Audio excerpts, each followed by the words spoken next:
दोस्तों शायद आपने खबर सुन ली होगी कि चीन के ग्लोबल टाइम्स ने भारत को एक बार फिर से धमकी दी है और इस बार कहा है कि अगर भारत और चीन के बीच में कोई युद्ध होता है तो भारत को वो युद्ध हारना पड़ेगा और चीन बड़ी आसानी से ये युद्ध जीत जाएगा। यानी वो अभी भी अपने आप को 1962 वाला ही चाइना समझ रहा है और खासकर भारत को 1962 वाला भारत समझ रहा है। वैसे जो भी होगा वो तो नतीजे सामने आएंगे, लेकिन फिर भी मैं आपको यहाँ पर चाइना की बहादुरी के किस्से थोड़े बहुत सुना देता हूँ। हुआ क्या था कि 1962 में भारत के साथ जो चीन ने युद्ध जीता था वो चीन का जीता हुआ एकमात्र युद्ध था। उससे पहले पास्ट में एंशियंट टाइम से आप चले जाइए, वहां से लेकर इस युद्ध तक सारे के सारे युद्ध चीन ने हारे थे। केवल और केवल भारत के खिलाफ बदकिस्मती से वो युद्ध जीत गया था। वहां पर भी आप सब जानते हैं कि अगर हम लोग हमारी एयरफोर्स का इस्तेमाल करते तो 110% उससे जीत जाते। चीन की एयरफोर्स आज भी जो भौगोलिक कंडीशन है उसके हिसाब से इतनी सफिशिएंट नहीं है कि वो भारत के खिलाफ कोई बड़ा अटैक कर दे। उस समय की तो आप छोड़ ही दीजिए, भारत को बहुत एडवांटेज था यहाँ पर। खैर पंडित नेहरू जी वो तो खैर हिंदी चीनी भाई भाई में लगे हुए थे और उन्होंने इस तरह का कोई भी एक्शन नहीं लिया और फाइनली हमारी पॉलिटिकल हार हुई थी जिसमें हमारा अक्साई चीन हाथ से गया था। लेकिन दोस्तों मैं आपको बता दूं कि इससे ठीक बात चीन ने युद्ध किया था वियतनाम से। वियतनाम काफी लंबा चौड़ा युद्ध लड़ा था अमेरिका से और काफी हद तक पस्त हो गया था। वैसे अमेरिका को वापस लौटना जरूर पड़ा था और आज तक माना यह जाता है कि वो युद्ध वियतनाम ने ही जीता था। लेकिन चीन को यहाँ पर दिखा मौका। एक तो वियतनाम ने काफी लंबा चौड़ा युद्ध लड़ने के बाद काफी कुछ खो दिया था, दूसरी बात अमेरिका भी वियतनाम से खासा नाराज था। तो ऐसी परिस्थिति में चीन के पास बेहतरीन मौका था वियतनाम को कब्जाने का। ये मुर्गी आप देख रहे हैं इतनी बड़ी, ये चाइनीज मुर्गी है और यह है वियतनाम इस मुर्गी की टांग। तो यहाँ पर कंडीशन देखते हुए चीन ने वियतनाम के ऊपर अटैक कर दिया कि ना तो अमेरिका बीच में बचाव के लिए आएगा और ना ही वियतनाम के पास इतनी ताकत बची होगी कि वो हमारा सामना कर दे। हम तो 1962 में युद्ध जीत चुके हैं भारत से। तो ये युद्ध शुरू हुआ था 1979 में। तो यकीन मानिए दोस्तों कि केवल 27 से 28 दिनों में ही वियतनाम ने चीन को पस्त कर दिया और चीन को वापस लौटने पर मजबूर कर दिया। यानी चीन के जो मंसूबे थे वो पूरे नहीं हुए, वो हार गया चीन युद्ध। तो ऐसी परिस्थिति में समझा ये जा सकता है कि चीन कितना ताकतवर हो सकता है। लेकिन दोस्तों प्रश्न यहाँ पर सबसे बड़ा ये उठता है कि भारत और चीन का अगर युद्ध होता है तो कौन कौन बीच में आएगा। तो मैं आपको सबसे पहले तो एक और बात बता दूं कि इस तरह के बड़े देश कभी भी युद्ध नहीं लड़ते। आपने देखा होगा अभी तक कि कोई भी बड़े बड़े दो देश युद्ध नहीं किए हैं जो कि न्यूक्लियर संपन्न है। अमेरिका रशिया का एग्जाम्पल ले लीजिए।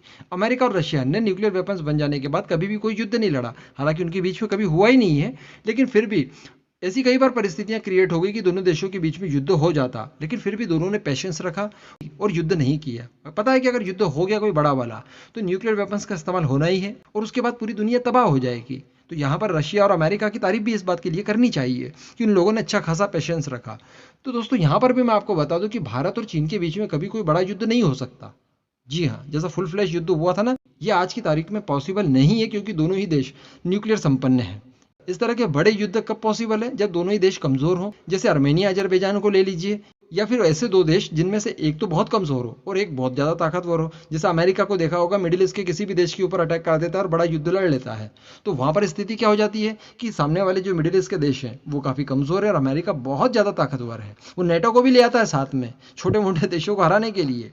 तो ऐसी परिस्थिति में भी युद्ध संभव है। लेकिन भारत और चाइना, जो कि ग्लोबल पावर रैंकिंग में चाइना 3 नंबर पर है, भारत 4 नंबर पर है, ऐसी परिस्थिति में कोई बड़ा युद्ध नहीं हो सकता। लेकिन हाँ, छोटा मोटा युद्ध और कॉन्फ्लिक्ट टाइप का हो सकता है, बिल्कुल हो सकता है। काफी बड़ा रूप भी ले सकता है, यानी एयरफोर्स तक का इस्तेमाल हम लोग कर सकते हैं। तो ऐसी परिस्थिति में कौन देश किसका साथ देने आएगा। तो यहाँ पर मैं आपको बता दूं कि दुनिया में कोई साथ दे ना दे, चीन को दो देश जरूर साथ देंगे। एक तो पाकिस्तान देगा ही देगा, आप जानते ही हैं। उसके बाद है नॉर्थ कोरिया। पहले नॉर्थ कोरिया की बात कर ले तो नॉर्थ कोरिया आज जो कुछ भी है रशिया और चाइना की वजह से ही है। जब कोरियन वॉर हुआ था तो उसमें अमेरिका ने भी पार्टिसिपेट किया था, रशिया और चाइना भी आए थे। तो रशिया और चाइना नॉर्थ कोरिया की तरफ से लड़ रहे थे। इसकी एक थ्रिलर डॉक्यूमेंट्री वीडियो हमने बनाकर रखी है हमारे सेकंड चैनल पर, आपको लिंक डिस्क्रिप्शन में मिल जाएगी, जरूर देखिएगा। तो यहाँ पर बहुत ज्यादा संभावनाएं बन जाती है कि नॉर्थ कोरिया चाइना की तरफ आएगा, बिल्कुल आएगा। इसके बाद पाकिस्तान को ले लीजिए। पाकिस्तान ने 4 युद्ध भारत से हारे, चारों में उसे चाइना की जरूरत थी, लेकिन चारों ही युद्धों में चाइना उसको समर्थन देने नहीं गया। आने वाले समय में भी अगर भारत पाकिस्तान का युद्ध होता है तो चाइना किसी भी सूरत में डायरेक्टली युद्ध में नहीं आएगा। थोड़े बहुत हथियार वगैरह भिजवा देगा, लेकिन युद्ध में मदद करने कभी नहीं आएगा। लेकिन पाकिस्तान हर हाल में आएगा। तो यहाँ पर यह स्थिति क्लियर हो गई कि पाकिस्तान और नॉर्थ कोरिया उसके समर्थन में आएंगे। अब बात कर लेते हैं भारत के खेमे की। तो भारत के खेमे में एक देश हमेशा मजबूती से खड़ा रहता है और वो देश कोई और नहीं बल्कि हमारा छोटा भाई इजराइल है। अभी दोस्तों साल 1.5 साल पुरानी बात है, जब इजराइल के एम्बेसडर ने भारत और चीन के बढ़ते हुए कॉन्फ्लिक्ट को लेकर एक बात कही थी। उन्होंने कहा था कि भारत को जब भी जैसा भी जो भी हथियार चाहिए होगा, हम एकदम फास्ट ट्रैक तरीके से भिजवाने के लिए तैयार हैं। दूसरी बात, उन्होंने यहाँ तक कह दिया था कि भारत हमारा सबसे अच्छा दोस्त है, सबसे अच्छा सहयोगी है। इसके लिए हम लोग वास्तविक युद्ध लड़ने के लिए भी तैयार हैं। यानी समझ रहे हैं आप कि वास्तविक युद्ध, बिल्कुल सेना भेजकर युद्ध लड़ने के लिए तैयार है। हालांकि भारत ने उस समय यह भी कह दिया था कि हमने किसी की भी कोई ज़रूरत नहीं है। अगर टू फ्रंट वॉर भी हम लोग लड़ते हैं तो किसी भी देश को हम लोग इन्वाइट नहीं करेंगे कि आइए हमारी तरफ से लड़िए। यहाँ पर भारत अपने आप में सक्षम है, ये भारत ने बता दिया था। लेकिन इसराइल हर हाल में भारत की मदद के लिए आएगा। यहाँ पर मैं आपकी जानकारी के लिए एक और बात बता दूं, जब 1971 के युद्ध में भारत को मदद की जरूरत थी, तब हम लोग अक्सर देखते हैं ना कि रशिया का नाम बहुत आगे आता है कि रशिया ने अपने न्यूक्लियर सबमरीन भेज दी थी, अमेरिका के खिलाफ पूरी दुनिया से लड़ गया था। लेकिन यहाँ पर बहुत कम लोग जानते हैं कि उस युद्ध में सबसे बड़ी मदद जो की गई थी, यानी जिन हथियारों का इस्तेमाल भारतीय सेना ने एक्चुअली किया पाकिस्तान के खिलाफ, वो हथियार हमें भिजवाए थे इसराइल ने। और मैं आपको सबसे बड़ी बात बता दूं कि यहाँ पर बिजनेस पर्पज से नहीं भिजवाए थे कि उसका पैसा वैसा लेना था, नहीं। एक्चुअली इसराइल ने जो स्टॉक करके रखा था ईरान को काउंटर करने के लिए, उन्हीं स्टॉक में से हमें हथियार मुहैया करवाए थे। और इससे भी बड़ी बात बता दूं, आप सब जानते हैं कि इसराइल अमेरिका का कहा कभी नहीं टालता। उस युद्ध के दौरान भी अमेरिका ने बड़ी ही सख्ती से इसराइल को कहा था कि आप भारत को कोई भी हथियार नहीं देंगे। ऐसी परिस्थिति में 2x स्पीड से इसराइल ने भारत को हथियार भिजवाए थे। उसे पता था कि हो सकता है अमेरिका को किसी तरह का प्रतिबंध लगा दे, तो फिर हम लोग बिल्कुल भी हथियार भारत को नहीं भेज पाएंगे। इसलिए उसने जितना जल्दी हो सके भारत को हथियार भेज दिए। अब आप सोचिए, खुद ठन गोपाल होकर भारत को हथियार भेजे, यानी सबसे बड़ा दोस्त हमारा कौन? इसराइल। यहाँ पर किसी भी तरह का कोई स्वार्थ नहीं था एक्चुअली। और जो रशिया वाली दोस्ती है वो बिजनेस वाली दोस्ती है, वहां पर स्वार्थ छिपा है। 272 फाइटर जेट एक साथ खरीदेंगे तो फिर तो आपको हमारे चरण धोकर पीना चाहिए। समझ रहे हैं आप? तो यहाँ पर आप फर्क देख लीजिए। तो यहाँ पर इसराइल भारत की मदद करेगा, डायरेक्टली युद्ध के लिए हम लोग इन्वाइट नहीं करेंगे, लेकिन हाँ, मोसाद हमें काफ़ी मदद कर सकती है। वो हमें इंटेलिजेंस प्रोवाइड करवाएगी, हथियार प्रोवाइड करवाएगा। ये काम वो बड़ी आसानी से कर सकता है और करेगा भी। इसके बाद बात कर लेते हैं अमेरिका की। तो अगेन मैं आपको बता दूं कि अमेरिका भी डायरेक्टली युद्ध लड़ने कभी भी भारत के लिए नहीं आएगा, लेकिन अगेन मैं आपको बता दूं कि इंटेलिजेंस हमें प्रोवाइड करवाएगा। इसी के साथ साथ हथियार भी जब भी चाहिए होंगे वो हमें भेजेगा। अब बारी आ जाती है फ्रांस की। वो भी हमारा काफ़ी करीबी दोस्त है, तो वहाँ पर भी यही फॉर्मूला अप्लाई होगा, डायरेक्टली तो नहीं आएगा, लेकिन हथियार और इंटेलिजेंस के मामले में वो हमें लगातार सप्लाई भेजते रहेगा। यहाँ पर किसी भी तरह की सप्लाई चेन नहीं रुकने देगा फ्रांस, इस बात की भी गारंटी है। इसके बाद नंबर आ जाता है यूके का। वो भी हमारा खासा दोस्त है और चीन की खिलाफत करने वाला देश है। तो यहाँ पर यूके भी भारत की इसी तरह की मदद करेगा, इंटेलिजेंस और हथियारों से संबंधित पैसा वैसा दे देगा। और ये सारे देश जिनके नाम अभी मैंने आपको बताया, ये डिप्लोमेटिकली भी भारत को बहुत मदद दे सकते हैं। यानी यूएन वगैरह में अगर इसका कोई मुद्दा उठता है तो भारत का समर्थन के लिए ये सारे देश खड़े रहेंगे। तो कुल मिलाकर डायरेक्टली तो कोई नहीं आएगा, लेकिन हाँ, इस तरह के सपोर्ट ये लोग जरूर करेंगे, जो कि बहुत बड़ी बात भी है। अब सबसे बड़ी बात जिसका आप इंतजार कर रहे थे, रशिया का। क्या रशिया भारत की मदद करने आएगा या फिर वो चाइना की मदद करने जाएगा? क्योंकि 1962 के युद्ध में वो हमारी मदद करने नहीं आया। इसी के साथ साथ जब रशिया से पूछा गया था, एक्चुअली उस समय वो सोवियत यूनियन था, तब उससे पूछा गया कि आप 1962 के युद्ध में चाइना या भारत किसी की तरफ क्यों नहीं आए, तो उसने जवाब दिया था कि एक तरफ हमारा भाई लड़ रहा था और एक तरफ हमारा दोस्त लड़ रहा था। तो ऐसी परिस्थिति में हम किसी के भी साथ देना नहीं चाहते थे। हम नहीं चाहते थे कि हमारे सहयोग से किसी एक को एडवांटेज मिले और दूसरे को नुकसान हो। ऐसा कह के उसने अपना पल्ला झाड़ लिया था। तो मैं आपको बता दूं कि यहाँ पर भी उसकी यही स्थिति रहने वाली है। इसी के साथ साथ भारत हो या फिर चाइना हो, वो सप्लाई चेन कभी नहीं रोकेगा। यानी जब भी जितने भी हथियारों की जरूरत की डिमांड ये दोनों देश करेंगे उससे, तो दोनों को एक ही युद्ध में एक साथ वो हथियार भिजवाने के लिए तैयार है। क्योंकि कभी भी रशिया बिजनेस के ऊपर लात नहीं मारता। वो जितना पैसा आ रहा है ना, बिल्कुल आने दीजिए। उसका दुश्मन भी उससे हथियार खरीदेगा तो वो जरूर बेच देगा, मना नहीं करेगा कभी भी। तो इस तरह की सहयोग देगा। लेकिन हाँ, यहाँ पर मैं आपको बता दूं कि क्रीमिया वाला जब मामला हुआ था तो भारत ने उसे खुलेआम समर्थन दिया था। समझ रहे आप? यानी भारत ने यहाँ पर पूरी दुनिया के अगेंस्ट जाकर, अमेरिका के खिलाफ जाकर क्रीमिया के मामले में रशिया को सपोर्ट किया था। और रशिया इस बात को जानता है कि रशिया के लिए भारत कभी भी खतरनाक नहीं हो सकता, जबकि रशिया ये जानता है कि चाइना रशिया के लिए बहुत ज़्यादा डेंजरस है। यानी चीन भारत के लिए और अमेरिका के लिए जितना खतरनाक नहीं हो सकता, उससे ज़्यादा खतरनाक चीन रशिया के लिए हो सकता है। इसके मैं आपको कुछ कारण बताता हूँ प्रमुख।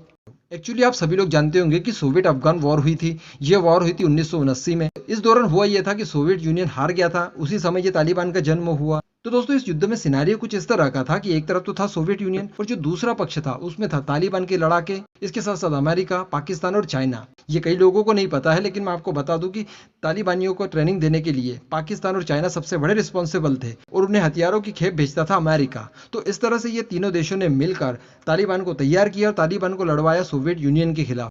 और फाइनली सोवियत यूनियन को अफगानिस्तान से विड्रॉ करना पड़ा और हारना पड़ा कुल मिलाकर। तो ये बात पुतिन को भी पता है, पुतिन हमसे ज़्यादा इंटेलिजेंट है, तो यहाँ पर वो भी नहीं चाहेंगे कि चाइना कभी जीते। इसी के साथ साथ दोस्तों सीनो सोवियत कॉन्फ्लिक्ट, बॉर्डर पर एक्चुअली एक युद्ध हुआ था चीन और सोवियत यूनियन के बीच में। ये युद्ध कब हुआ था? 1969 में। इस दौरान दोस्तों काफी भयानक लड़ाई हुई। इस युद्ध के कई साल के बाद खुलासे हुए कि सोवियत यूनियन ने पूरी तैयारी कर ली थी कि चाइना के ऊपर न्यूक्लियर अटैक कर दिया जाए, लेकिन वो न्यूक्लियर अटैक इसलिए रोक दिया गया क्योंकि उस समय कोल्ड वॉर चल रहा था, तो कोई ज्यादा रिस्क नहीं लेना चाहता था सोवियत यूनियन के लिए, इसलिए इस मामले को यहीं पर दबा दिया गया। लेकिन मैं आपको बता दूं कि रशिया के बहुत सारे द्वीप इस युद्ध में चीन ने हड़प लिए थे। इसके ऊपर भी हमने एक थ्रिलर डॉक्यूमेंट्री बना रखी है सीनो सोवियत के नाम से। आपको इसी नाम से ये डॉक्यूमेंट्री की लिंक डिस्क्रिप्शन में मिल जाएगी, आप लोग जरूर देखिएगा। इसी के साथ साथ सबसे ताजा उदाहरण पिछले साल का ही है एक्चुअली। हुआ यह था कि चाइना के कई सारे ऑफिशियल्स ने व्लादिवोस्तोक शहर की बात की। व्लादिवोस्तोक शहर वो जो रशिया के लिए बहुत ज़्यादा ज़रूरी है, व्यापारिक तौर पर वो उसके लिए बहुत ज़्यादा ज़रूरी है, तो वो एक्चुअली किसी जमाने में चीन का हुआ करता था और अवैध रूप से